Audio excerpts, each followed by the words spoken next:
Será que crer em Cristo envolve realmente ser cristão? Pastor, onde você quer chegar? Eu estou querendo dizer que muitas vezes a gente diz que crê em alguma coisa, mas a nossa forma de viver mostra que a gente não crê.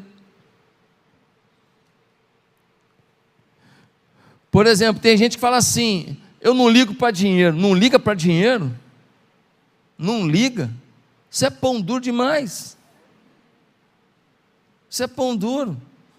Você é incapaz de pagar uma pizza. O dia que você paga uma pizza, você fala: só vou pagar porque ele já pagou 3 vezes, hoje eu vou pagar. Tem gente que trabalha 15 horas por dia, não tem tempo para a saúde, não tem tempo para a família, não tem tempo para nada, vem me falar que não gosta de dinheiro, que não é apaixonado por dinheiro. Tudo bem ter dinheiro, tudo bem trabalhar, conquistar, nada contra, mas tem pessoas que para pagar uma dívida de R$200, meu Deus do céu, você tem que subir o Monte Everest chorando de joelho para ver se o miserável se sensibiliza. Então, tem gente que fala uma coisa, não ligo para dinheiro, mas é mentira. Tem gente que fala: a Bíblia é a palavra de Deus, mas não lê. Tem gente que fala: olha, oração resolve tudo, mas não ora. A sua forma de viver vai dizer se você é o que você diz ser, e vai dizer se você faz o que você diz que acredita. Há muitas pessoas que não sabem nem se são cristãos, e muito menos por que seriam. O cristianismo é algo lindo. O cristianismo é mais que um discurso, é mais do que uma religião, é mais que uma doutrina, é mais que um conjunto de regras. O cristianismo é o resultado de uma experiência real com Deus. Se você não vive uma experiência real com Deus, você frequenta a igreja, mas você não vive cristianismo. Cristianismo significa uma conduta de vida compatível com uma crença em Cristo, total em Cristo. Se você equipara qualquer outra ideologia, pensamento, linha de atitude com o cristianismo, cristão você não é, porque o cristianismo é inatingível. O cristianismo é algo insuperável. O cristianismo é o resultado do amor de Deus pelo homem.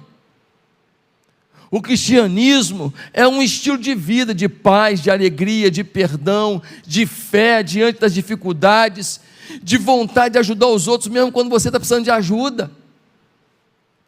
O cristianismo é o homem ser canal para os propósitos de Deus no mundo. É o homem se alegrar mais de ser canal para alguém do que ele mesmo usufruir de alguma bênção. O cristianismo, meus amados e queridos irmãos, é um caminho para o céu, mas também é um caminho para um verdadeiro relacionamento com as pessoas. O cristianismo é radical. É mais radical que pular de asa delta, é mais radical do que pular de bungee jump, é mais radical do que paraquedismo. E sabe o que eu fico mais assustado? Câmeras em mim. É que no mundo, algumas pessoas defendem as coisas mais bárbaras, com toda vontade. E às vezes, o cristão, ele é frouxo. Os caras defendem o homem pelado, numa exposição em São Paulo, e as crianças tocando no corpo dele. E os caras defendem isso. Os caras defendem gente botar fogo em monumento público. Os caras defendem gente entrar numa fazenda e botar fogo na plantação do cara, queimar o trator do camarada. Eles aplaudem isso, eles defendem isso na maior cara de pau. Eles defendem que ensine para um menino dentro de sala de aula que você não é menino não, tá? Você ainda vai definir que porcaria que você vai ser. Você não é menino não. Ah, minha mãe falou que eu sou menino. Não, não é não. Enquanto isso, alguns de nós somos isentões, não queremos nos comprometer, não queremos perder networking, não queremos perder seguidores no Instagram, não queremos ter diálogos ríspidos no trabalho, não queremos, olha aqui, o nome disso não é cristianismo não, tá? Porque o Cristo que eu conheço, um dia virou para os fariseus e falou assim: sua raça é de víboras, sim ou não? É o Cristo que você conhece ou não? O Cristo que eu conheço um dia chegou lá no templo lá, sentou o chicote lá e falou: aqui na casa do Pai não, hein? O Cristo que eu conheço era amoroso com todo mundo, perdoava qualquer pecador, mas era um Cristo que se posicionava, virou para um fariseu e falou: você é sepulcro caiado. O que é sepulcro caiado? Uma caixa bonita lá, né? Um caixão bonitão, por dentro carne podre, fedida, morta. Meus amados irmãos, o cristianismo é sensacional, o cristianismo é inigualável. Nós não podemos frear a nossa defesa do cristianismo diante de qualquer ideologia e pensamento do mundo, senão cristão a gente não é.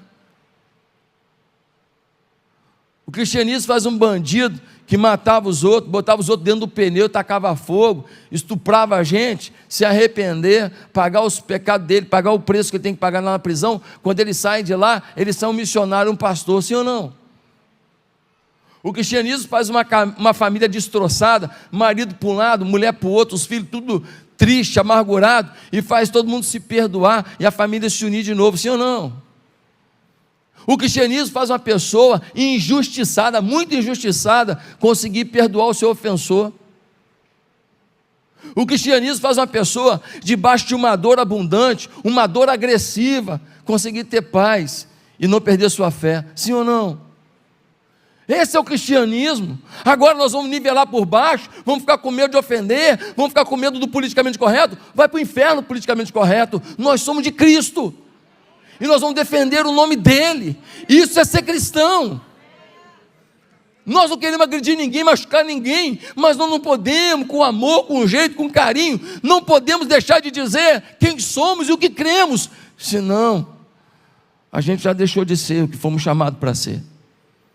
A minha afirmação hoje para você é essa: o cristianismo é sensacional. E você me pergunta, por que que é? Abra sua Bíblia em Marcos capítulo 16, esse texto nos diz porque o cristianismo é sensacional, é incrível, é inigualável, é inatingível. Abra sua Bíblia aí, Marcos 16, versículo 1, nós lemos assim: a ressurreição. Quando terminou o sábado, Maria Madalena, Salomé e Maria, mãe de Tiago, compraram especiarias aromáticas para ungir o corpo de Jesus. No primeiro dia da semana, bem cedo, ao nascer do sol, elas se dirigiram ao sepulcro, perguntando umas às outras: quem removerá para nós a pedra da entrada do sepulcro? Mas quando foram verificar, viram que a pedra, que era muito grande, havia sido removida. Entrando no sepulcro, viram um homem vestido de roupas brancas, assentado à direita, e ficaram amedrontadas. Não tenham medo, disse ele. Vocês estão procurando Jesus o Nazareno, que foi crucificado. Ele ressuscitou, não está aqui. Vejam o lugar onde haviam o posto. Vão e digam aos discípulos e a Pedro: ele está indo adiante de vocês para a Galileia, lá vocês o verão, como ele lhes disse. Tremendo e assustadas, as mulheres saíram e fugiram do sepulcro, e não disseram nada a ninguém, porque estavam amedrontadas. Quando Jesus ressuscitou, na madrugada do primeiro dia da semana, apareceu primeiramente a Maria Madalena, de quem havia expulsado 7 demônios. Ela foi e contou aos que com ele tinham estado. Eles estavam lamentando e chorando. Quando ouviram que Jesus estava vivo e fora visto por ela, não creram. Depois Jesus apareceu noutra forma a 2 deles, estando eles a caminho do campo. Eles voltaram e relataram isso aos outros, mas também nestes eles não creram.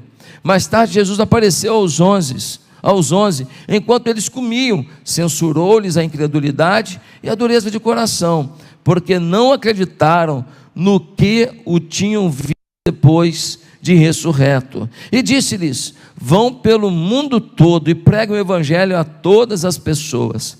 Quem crer e for batizado será salvo, mas quem não crer será condenado. Estes sinais acompanharão os que crerem. Em meu nome expulsarão demônios, falarão novas línguas, pegarão em serpentes. Se beberem algum veneno mortal, não lhes fará mal algum. Imporão as mãos sobre os doentes e eles ficarão curados. Depois de lhes ter falado, o Senhor Jesus foi elevado aos céus e assentou-se à direita de Deus. Então os discípulos saíram e pregaram por toda parte, e o Senhor cooperava com eles, confirmando-lhes a palavra com os sinais que a acompanhavam. Queridos, esse texto é muito elucidador sobre o poder do cristianismo, sobre o quão sensacional é o cristianismo. Por que o cristianismo é sensacional? A primeira coisa que a gente vê é porque o cristianismo não julga a pessoa pelo seu passado.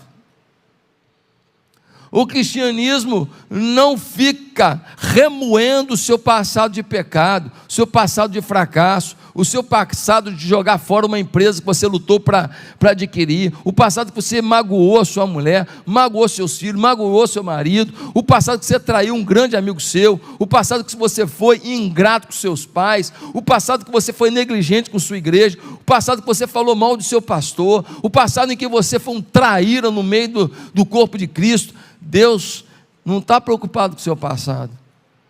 O cristianismo zera essa conta. E isso é formidável. Quando alguém chega na igreja, um de nós pode ter preconceito com a pessoa, porque nós somos humanos, mas o cristianismo não. Quer ver isso? Versículo 9, diz assim, versículo 9: quando Jesus ressuscitou na madrugada do primeiro dia da semana, apareceu primeiramente a Maria Madalena, de quem havia expulsado 7 demônios. Quem foi a primeira pessoa que viu Jesus ressurreto? Não foi um apóstolo, não? Não foi um pastor gabaritado, não? Não foi um líder de excelência, não? Não foi a corte religiosa, não? Não foi um profeta, não. Foi uma mulher que era uma ex-endemoniada. Uma mulher, já começa por aí, foi a uma mulher, numa sociedade machista. Jesus quebra os paradigmas todo, e ele aparece para uma mulher que era uma endemoniada, e porque ela era uma endemoniada, alguns estudiosos acreditam que ela tinha um dos espíritos sobre ela de prostituição. Essa mulher, de uma vida ruim, de uma vida triste, de uma vida perdida, ela se arrepende, e aí passa a valer o que a Bíblia diz em Coríntios. Diz: quem está em Cristo, nova criatura é, as coisas velhas já passaram, eis que tudo se fez novo. Eis que tudo se fez novo. O Senhor, quando olha para você, fala: olha, você fez umas coisas aí que não foram legais, tem umas consequências para você pagar, agora comigo está zerado. Com a eternidade está zerado. No mundo, você vai ter que talvez que pagar, ser preso, talvez vai ter que perder lutar por uma amizade que você jogou fora, mas comigo o Senhor está zerado, porque o sangue de Jesus nos purifica de todo pecado. Não é maravilhoso isso? A pessoa chega na igreja e fala: cara, ninguém acredita mais em mim, eu aprontei demais, eu menti demais, eu traí muita gente, eu enganei muita gente. Ele chega aqui e se converte, o pessoal chama ele de quê? De irmão. Fala: irmão. Até ontem ele era chamado de safado, até ontem ele era chamado de sem vergonha, de bandido, de traíra, de vagabundo, de tudo de ruim. Ele chega na igreja, se converte, ele ganha o título de irmão. Você é meu irmão em Cristo Jesus. Mas eu fiz muita coisa errada, mas nós estamos aqui para te ajudar a consertar, a repor o que você fez de errado e viver uma nova vida com Deus. Não é maravilhoso? Quantos ex-drogados, ex-traidores, ex-desbocados,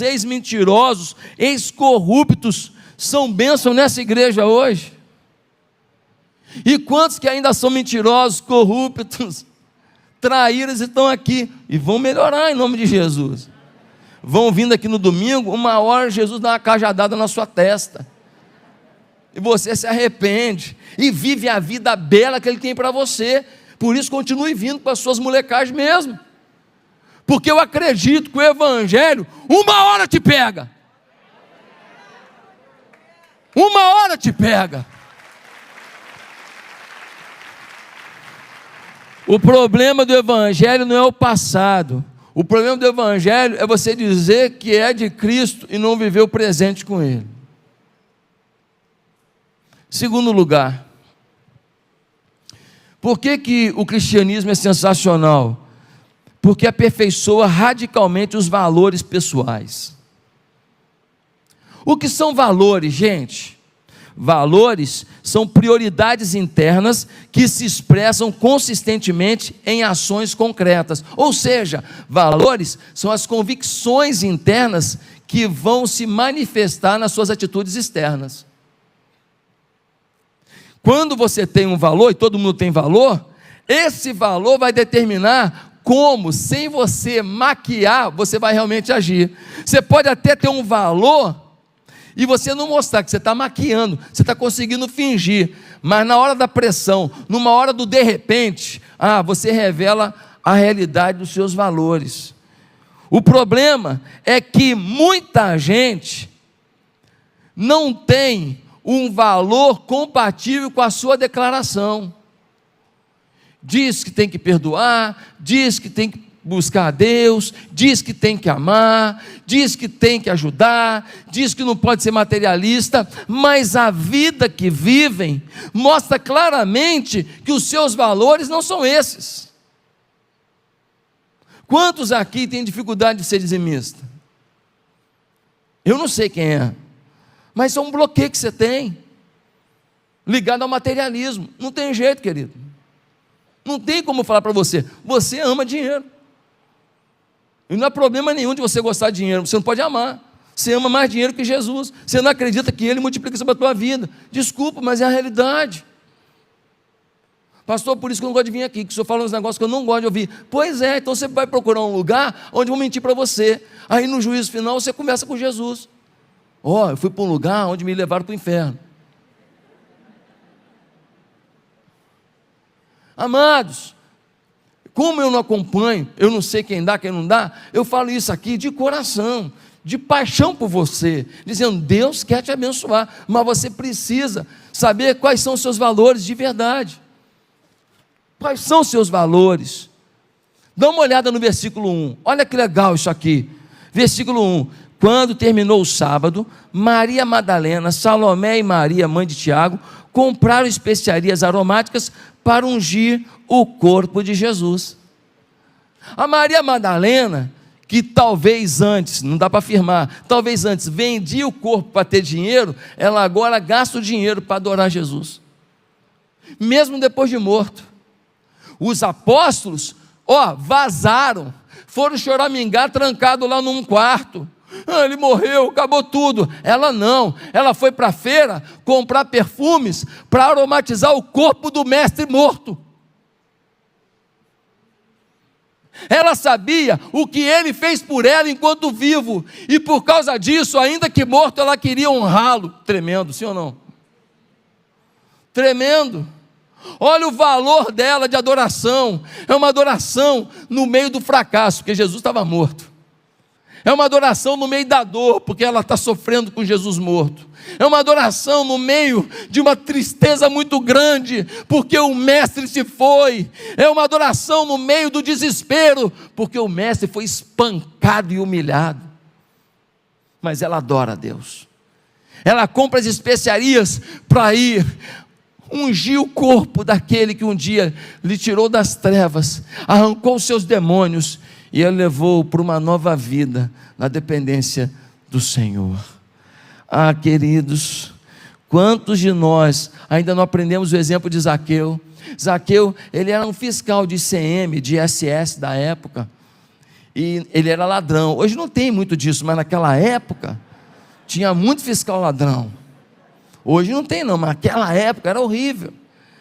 E ele era um fiscal que tirava dinheiro das pessoas, que ameaçava as pessoas, extorquia as pessoas. Quando ele conhece Jesus, ele diz: olha, metade dos meus bens eu dou para os pobres. Para que eu preciso de tanto dinheiro? Às vezes eu fico querendo me perguntar: por que você precisa de tanto dinheiro?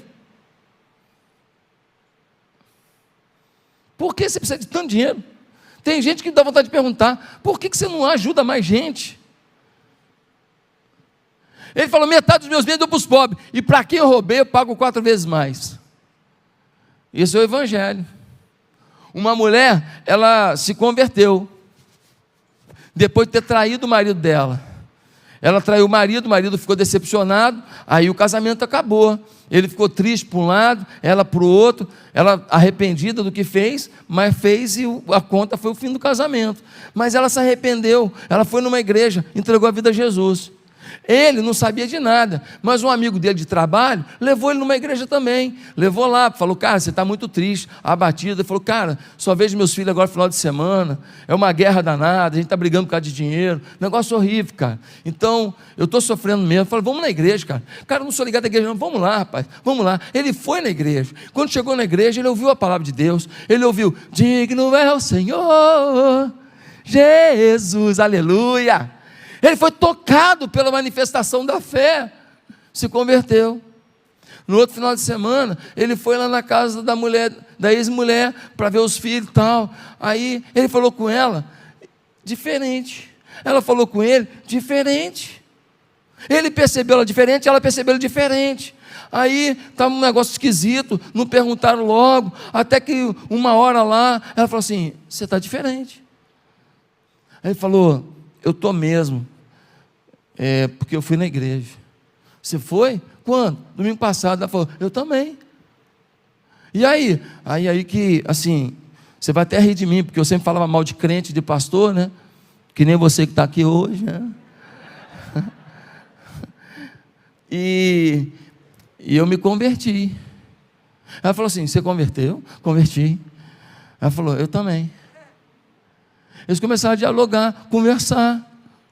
O Espírito Santo se manifestou, houve pedido de perdão e houve declaração de perdão, e a família foi restituída. Esse é o Evangelho, esse é o Evangelho que muda os valores, que muda as condições pecaminosas e atrai um para o outro.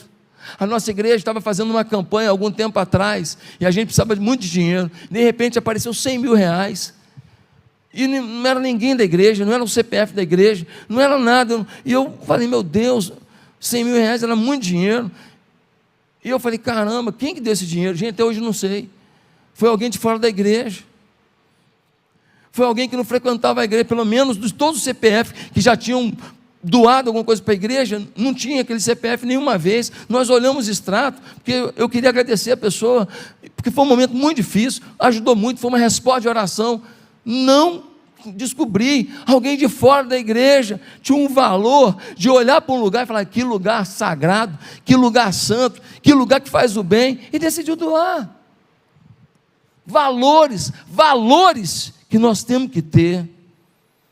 Mas em terceiro lugar, o cristianismo é sensacional, porque o cristianismo não despreza, mas trata o pecador. Não despreza. O cara é pecador, falhou, estava na igreja, mas pisou na bola. O cristianismo não despreza, não joga fora, não desiste de ninguém. O cristianismo trata. Ele também não fala: não, você está aprontando, mas continua aprontando, vamos fingir que não vi. Não, ele não faz isso não. O cristianismo vê, identifica, confronta e trata o pecador. Dá uma olhada no versículo 11. Olha o versículo 11, que coisa impressionante. Diz assim: quando ouviram que Jesus estava vivo e fora visto por ela, não creram. Olha isso. A Maria Madalena vai lá e fala: Jesus está vivo, ele ressuscitou. Sabe quem duvidou? Os caras que viram o milagre da multiplicação dos pães. Os caras que viram o Lázaro ressuscitar. É muita sem vergonha, sim ou não? É muita cara de pau, rapaz. E Jesus tinha dito que ia ressuscitar, mas os próprios discípulos estavam abatidos, emocionalmente feridos, duvidaram. Agora olha o versículo 13, diz assim: eles voltaram e relataram isso aos outros, mas também nestes eles não creram. Uns homens encontraram Jesus no caminho, voltaram e falaram: vimos o mestre. Os discípulos: tá bêbado? Tá maluco? Tá inventando? Viu coisa nenhuma. Versículo 14, Jesus encontra com eles, depois de não crerem nas palavras dele, que tinha dito que ressuscitaria. E olha o que aconteceu. Mais tarde, Jesus apareceu aos 11, enquanto eles comiam, censurou-lhes a incredulidade e a dureza de coração, porque não acreditaram nos que o tinham visto depois de ressurreto. Jesus encontrou com eles, fingiu que nada tinha acontecido? Fingiu que estava tudo bem? Não. Jesus encontrou com eles e falou: vocês são cambada danada, hein? Depois de tudo que vocês viram fazendo, vocês ainda duvidaram de mim? Vocês duvidaram que eu ressuscitaria? As pessoas vieram contar para vocês que eu tinha ressuscitado, e vocês questionaram e duvidaram. Jesus tratou, gente, se tem uma igreja que fala que você é bonito, cheiroso, maravilhoso, grandioso, que você é cabeça, não é cauda, tudo isso legal, está no Evangelho, mas se não confronta o seu pecado, igreja não é. É quase igreja, é perto de igreja, é legal, assim, está querendo, mas igreja tem que tratar pecado,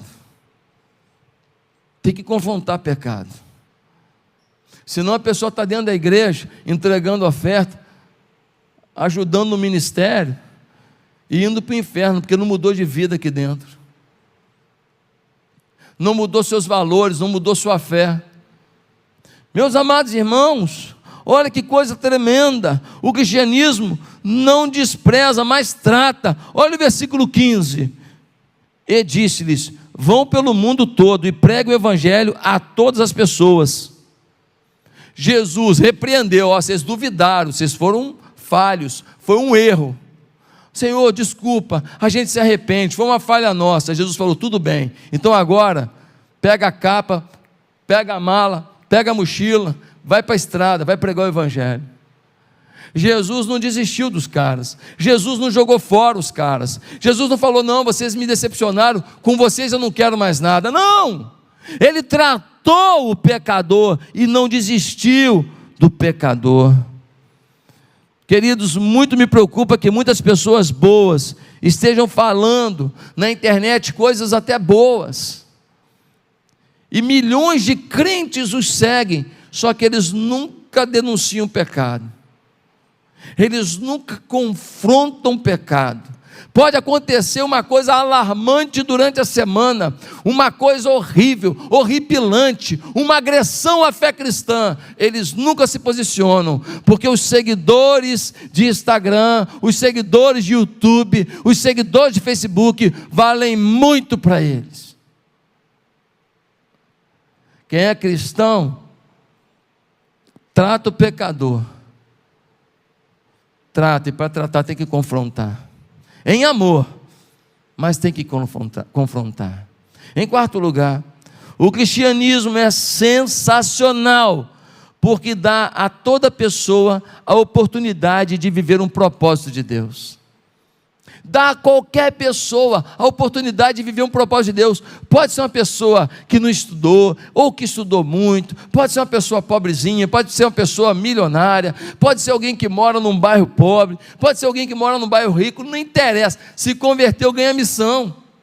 Dá uma olhada no versículo 15, diz assim: vão pelo mundo todo e preguem o evangelho a todas as pessoas. Vão pelo mundo todo, vão pregar. Quando você entrega a vida a Cristo, imediatamente você ganha uma missão: levar Cristo, apresentar Cristo, ser instrumento de Cristo. O poder de Deus está com você. Quando você chega num lugar, tem que chegar Cristo. Quando você pisa num lugar, tem que pisar ali Cristo. Quando você fala alguma coisa, as pessoas têm que ouvir Cristo. Quando você sinaliza um caminho, tem que ser Cristo sinalizando a verdade. Você é Cristo vivendo entre eles, porque Ele habita dentro de você. Não tem jeito, quando você se converte, você agora tem uma responsabilidade.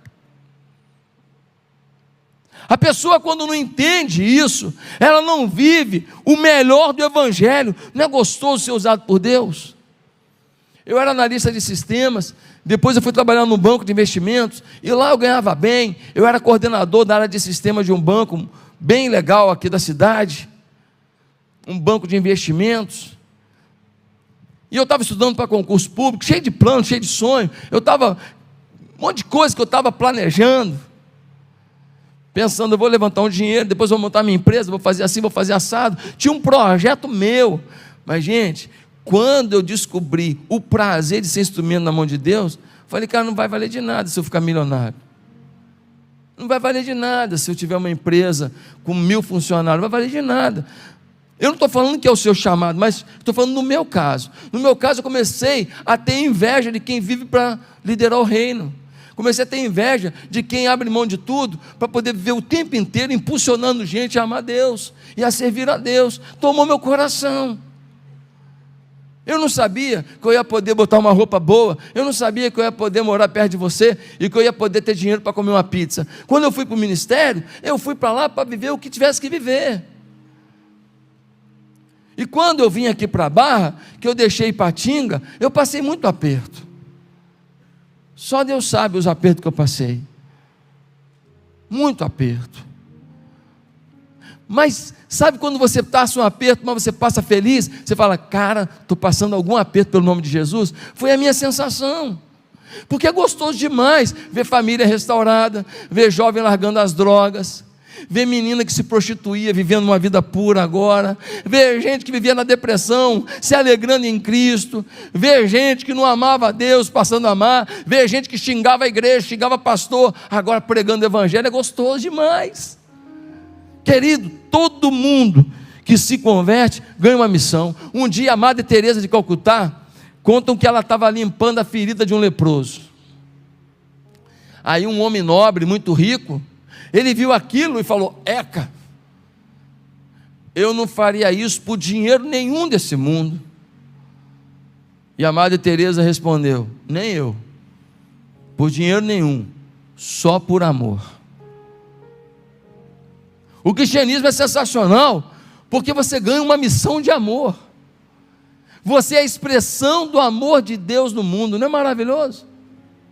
Para terminar, o evangelho, o cristianismo é sensacional, porque nos garante a salvação. Querido, versículo 16 diz assim, quem crer e for batizado, será salvo, mas quem não crer, será condenado. Quando você vai para o cristianismo, você passa a ter a garantia da vida eterna. Por isso que Jesus disse, eu sou o caminho, a verdade e a vida, ninguém vem ao Pai, senão por mim. Por isso que o apóstolo Paulo dizia, ei, para mim morrer é lucro, partir e estar com Cristo é muito melhor. Ele não tinha dúvida nenhuma da sua salvação. Por isso que na carta de João, 1 João 5, versículo 13, ele vai dizer, estas coisas vos escrevi, para que saibais que tendes a vida eterna. Você tem que ter convicção da sua vida eterna. Você tem que ter convicção de que se você morrer hoje, vai ter gente chorando, vai ter gente batendo na porta com a conta que você deixou, mas você vai ter a vida eterna.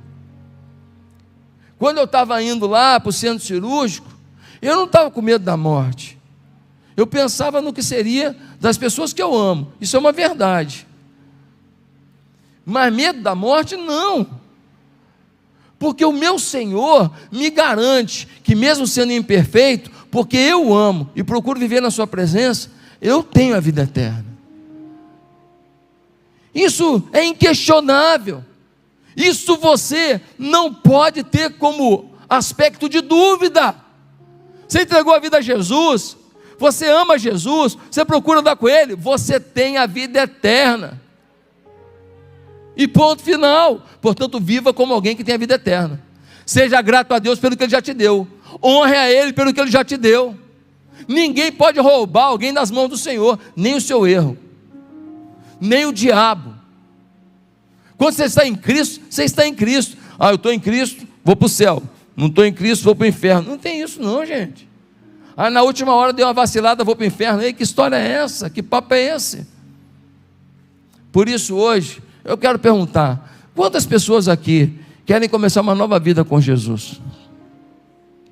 Quantas pessoas aqui querem se entregar para Jesus de verdade, para viver um cristianismo sensacional, não um cristianismo meia boca, não um cristianismo Maria vai com as outras, um cristianismo de verdade, que restaure você e restaure pessoas a partir de você. Você quer isso hoje? Então curve a sua cabeça, curve a sua cabeça. Onde você está, eu gostaria que nesse momento você fizesse uma oração comigo. Se você quer começar uma nova vida com Jesus, você que está em casa, ora também aí na sua casa, aí você que está pela internet, repita comigo essa oração, diga assim: Santo Deus, eu peço perdão pelos meus pecados, eu peço que o Senhor mude a minha vida, eu peço que o Senhor oriente o meu caminhar. Senhor, eu não quero viver longe de Ti, eu não quero viver longe da Tua presença, eu quero viver um cristianismo do jeito que ele é, sensacional. O que eu fui não importa mais, mas o que eu vou ser importa muito. Eu quero viver no poder do Teu amor. Muda a minha história a partir de hoje, em nome de Jesus, e escreve meu nome no livro da salvação, para que eu tenha certeza de vida eterna, em nome de Jesus, amém.